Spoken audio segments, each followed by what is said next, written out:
seems to be two types of people in the travel space.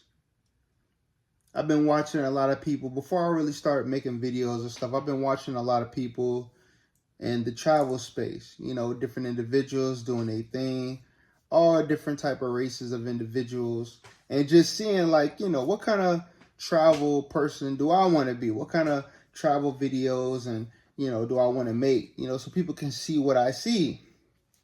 Well, when it comes to the travel space, man, what I see, there's two type of travel space individuals. You're either going to travel and really show people how to move, show people how to make money, show people what the prices are and, you know, how to get here and there, really be informational, like really try to change people's lives and help them move to a different place, visit a different place, whatever. You know, you're helping them along their journey. Then the other type of traveler that I'm seeing is the crash out content, the begging, the let me just take, and then just hope for the best. And it's funny because I'm looking at two different particular travel space people on YouTube right now. And it is crazy because you have one person who's given a lot of great information. I mean, they've been giving a lot of information for a long time and they're growing like crazy on YouTube. They got a lot of people on YouTube and they're growing. But when they go live, they might have 200, 300 people in the live stream. Then you got another person, their subscribers aren't very many, but when they do a live stream, there's thousands of people in the live stream. And so I'm sitting back to myself and I'm like, there's a lot of people who love to see a train wreck, man. There is a lot of people who are entertained to see you crash and burn. They're very, very quick to say what their comments are. They're very, very quick to get angry. And it's just like, man, it's like, I can go two ways with this YouTube channel. You know, I could go the Charleston White effect where I just give you what I think you want to see online and just go crazy with it. You know what I mean? Just do some crazy content. Just go wild and just, you know, hope for the best. Or I could be on some Dave Chappelle type stuff where, you know, I'm really trying to make a change. I'm really doing something with an artistic form that could change the lives of a lot of people. And I don't know, man. It is very interesting seeing these two type of YouTube's travel spaces because they both get, you know, super chats. They both get cash apps. They both get all that type of stuff. And I'm just like, man, it is so easy to press people buttons on this YouTube.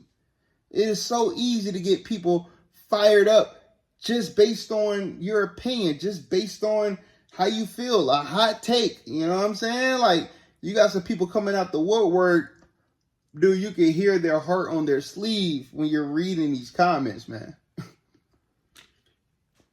You know? And I'm just like, what kind of YouTube channel am I going to be? Am I really, you know what I'm saying? Like, should I just go crazy with it? Because you could be yourself, but hey, there's a yin yang to everything. Sometimes I want to act crazy. Sometimes I want to act wild. Sometimes I'm laid back, chilling. You know, right now it's like 1 a.m. or something. So I'm a little chill right now. You know what I'm saying? But I'm like, dang, like, people really love to see people crash out on YouTube. For you to have thousands of people watching you and they're not subscribed, but they're on the live, that says a lot, man. That says a lot. And then it seems like the other YouTuber who has a lot of subscribers, but they don't have as many people in the live, they're like real hardcore supporters. You know, like they're not going to just sit at home watching you. They'll pull up to an event, they're really engaged. You know, they're loving the fact that you are helping them win, and they want to see you win. There is no beef when you're in the streets. There is no, you know, plotting on your downfall. I heard this one YouTuber got doxxed the other day. I'm like, dude, like that's scary. For one, that's very, very scary. Very, very scary. That usually happens with the video game content creators, because I know the actual voice actor Michael from Grand Theft Auto 5, and he's got hit a few times getting swatted and stuff like that, and that type of stuff is scary, you know. So I never would want to be a YouTuber in the travel space that's having beef with people, going back and forth. I'm not doing that, man. You know what I'm saying? Having beef and going back and forth with individuals. People say things in the comments. I read every single comment, by the way. But when people say things in the comments, I don't even like.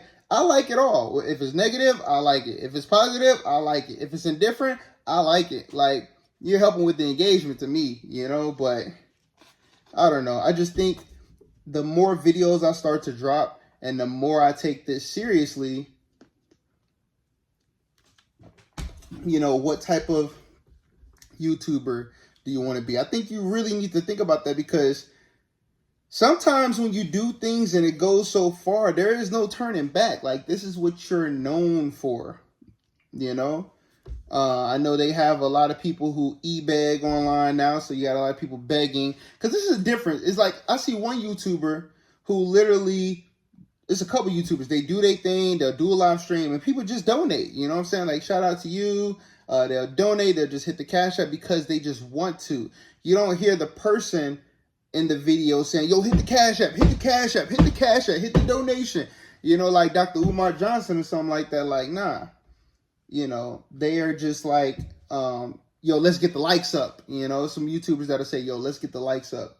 Then you have other YouTubers where, man, they are literally staring at the payment to see if another payment came through, like the whole live stream. I'm like, dude, like, I will never turn down a donation or a Cash App or anything, but for that to be the only way I'm able to actually go and enjoy myself, if that's the only way I will be able to survive, that's not a way I would like to live, me personally. You know, I would like to know that I have dough, I got a backup money, I got everything in place before I even go out there. Anything else that comes from the YouTube sector would just be the cherry on top, extra, thank you, I'm grateful for it, but it wouldn't be like, because what I'm noticing is if somebody, you know, if you're asking for money and then people give it to you, well, then you owe them in a sense. You're going to have to do something,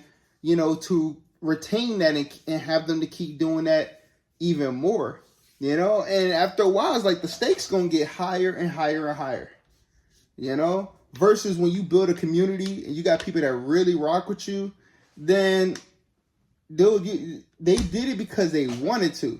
They did it because they enjoy your content, but they're not expecting you to do nothing stupid or nothing crazy. You know what I mean? So that's just my observation. There are two different type of YouTubers in the travel space. And I'm thinking I know which one I would like to be. One does sound crazy and lit. Don't get it twisted. But my reputation, my life on the line, all that type of stuff means a whole lot more than a couple of viral moments. You know what I mean? So that's just my observation. Hope y'all see what I see, and I'll see what you see in the comments and in the next video.